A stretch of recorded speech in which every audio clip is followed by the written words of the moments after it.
Ce matin dans la voiture, j'écoutais France Info, il parlait d'un nouveau scandale sanitaire, un nouveau scandale de contamination, de ci, de ça, au cadmium, je sais pas si vous avez entendu parler, mais en gros beaucoup de médecins alertent sur la présence en grande quantité de cadmium dans les aliments que nous mangeons.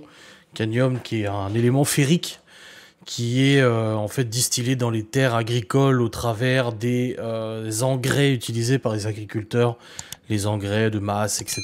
et tout. Alors on a entendu parler des pesticides, à l'époque on avait entendu parler des OGM, de la vache folle, de la grippe aviaire. En fait, moi depuis que je suis tout petit, on n'arrête pas d'entendre qu'il y a des scandales, des scandales, des scandales, des scandales, des machins, etc.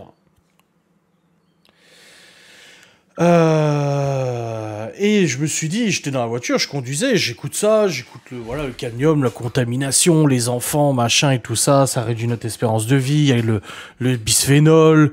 Au final, quand tu fais un peu l'exégèse de toutes ces molécules, tous ces métaux lourds, tous ces trucs qui nuisent à la santé, tu te dis, en fait, l'humain court parfaitement à sa perte. Euh, de toute façon, on se mène à l'autodestruction. Fais-moi une liste des molécules, particules de notre air qui nuisent à notre santé. Si on doit faire l'exégèse, on a les particules fines, le dioxyde d'azote, l'ozone troposphérique, le monoxyde de carbone, le bisphénol, les phtalates, les pesticides, glyphosate, chloripyrifos, on a les nitrites, les nitrates, on entend parler dans le jambon blanc, sans nitrite, machin, l'acrylamide, les hydrocarbures aromatiques polycycliques, le parabène, l'aluminium, les sels d'aluminium, le triclosan, les nanoparticules de dioxyde de titane, les composés perfluorés. Bah justement, ça c'est du coup, il parlait aussi du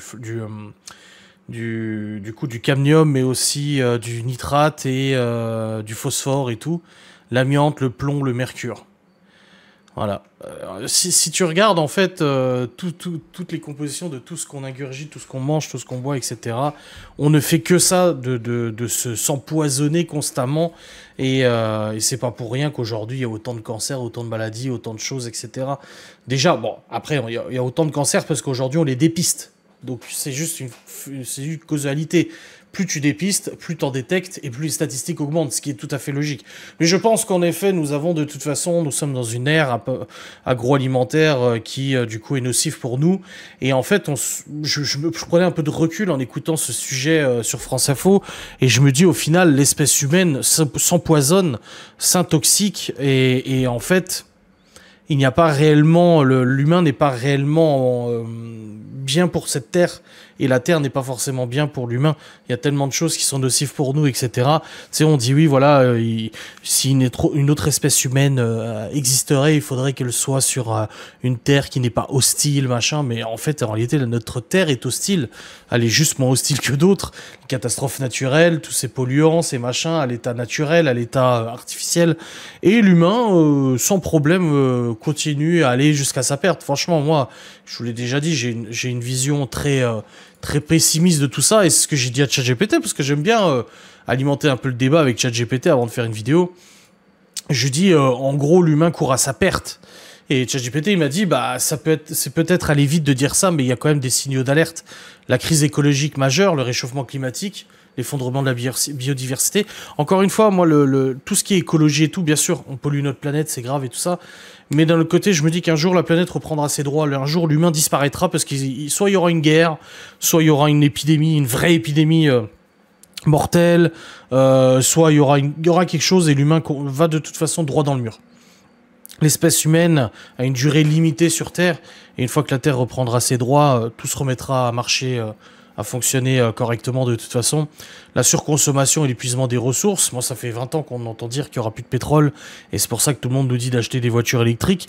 Puis aujourd'hui, quand tu achètes des voitures électriques, tu te rends compte que la production de ces 10 voitures électriques sont une catastrophe écologique, et surtout humaine vis-à-vis des mines d'exploitation des métaux précieux pour les batteries. Tu te rends compte que le prix de l'électricité a fortement augmenté, donc finalement un plein d'une Tesla revient aujourd'hui pas loin d'un plein de gasoil ou d'essence. Voilà, encore une fois, il y a tous les lobbies, les machins, les groupes de pression qui font qu'ils mettent en avant des trucs qui leur sont avantageux au niveau financier. On a les technologies non maîtrisées, c'est marrant parce que déjà GPT me dit l'intelligence artificielle non maîtrisée. On a aujourd'hui, ça fait quelques années maintenant qu'on vit en plein dans l'intelligence artificielle. On en entend parler depuis 20 ans, mais là, ça y est, on est en plein dedans. Moi, je m'en sers. Hein. Quelqu'un m'a dit, elles sont trop belles tes miniatures en ce moment. Oui, bah, c'est pas moi qui les fais, c'est ChatGPT. Les manipulations génétiques, bah, les OGM, les trucs comme ça, les armes autonomes. Oui, bah oui, on va très vite, parfois sans garde-fou ni débat éthique à la hauteur.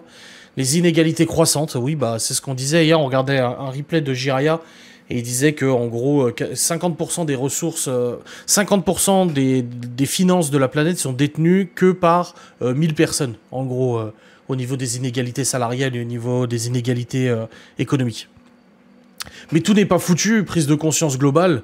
Jamais autant de gens n'ont parlé d'écologie, de justice sociale, de bien-être mental. Ouf, ouais, oui, c'est vrai. C'est vrai, mais est-ce que ça va changer quelque chose? Je ne sais pas, on y viendra après. Les progrès scientifiques ou médicaux, des avancées dans la santé, l'énergie, l'agriculture, mais à quel prix? Les initiatives locales inspirantes, partout dans le monde, les gens réparent, innovent, cultivent autrement, recréent du lien humain, ça c'est vrai. Et la résilience humaine, l'histoire montre qu'on est capable de nous remettre en question, souvent au pied du mur, certes, mais on l'a déjà fait. Ouais, c'est vrai. Mais là, je voudrais réagir et rebondir sur un sujet d'actualité.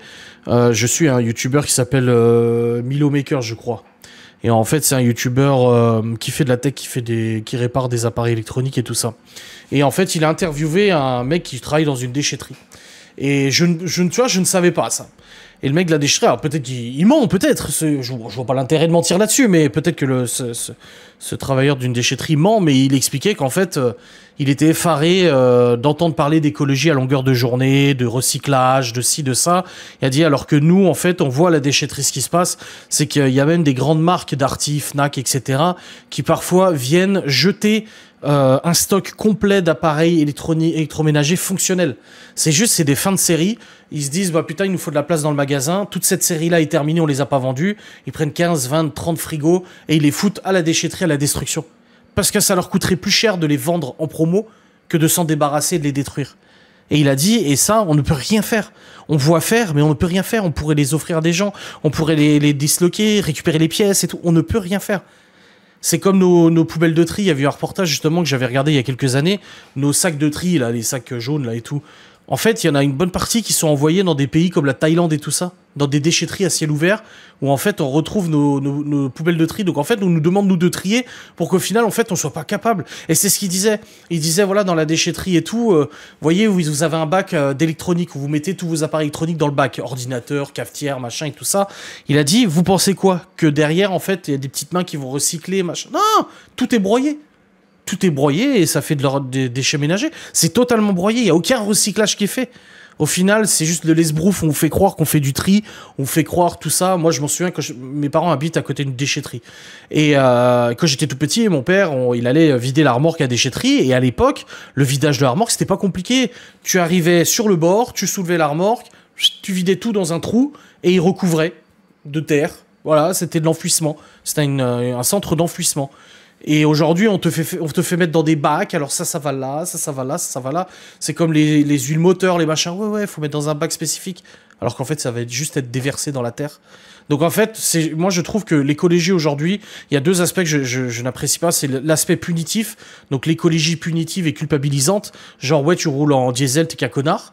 Et il y a l'aspect aussi très... dans l'image, c'est-à-dire qu'en fait on va te faire croire, mais en réalité derrière quand tu creuses un peu tu te rends compte que non, les choses ne fonctionnent pas de manière écologique et que c'est juste pour donner une image d'écologie, etc. Donc voilà, mon avis, oui, c'est que l'humain court à sa perte de toute façon.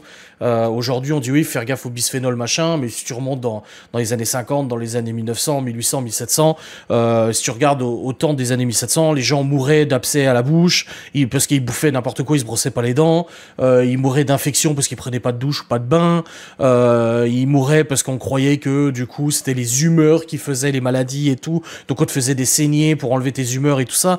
Donc en fait l'humain a toujours eu des périodes où il se mettait en danger, où il foutait en l'air sa santé. En fait c'est pas nouveau. Aujourd'hui c'est sur ces trucs artificiels, c'est sur le glyphosate, c'est sur les engrais, les machins, etc. qui contaminent les sols et ensuite qui viennent dans notre bouche, dans notre assiette. Mais je pense qu'il y a 100, 200, 300, 400 ans, c'était d'autres choses qui contribuaient justement à la mortalité l'immortalité chez l'homme. Donc en fait, c'est qu'un cycle, pour moi, c'est un cycle, tout ça, et jusqu'au cycle final où l'humain, de toute façon, disparaîtra d'une manière ou d'une autre, de toute manière. Donc voilà un peu mon idée. J'ai envie de réflexionner là-dessus. N'hésitez pas en commentaire à réagir aussi. Je suis très curieux de savoir ce que vous pensez de tout ça. On se retrouve très vite. Des bisous. Salut.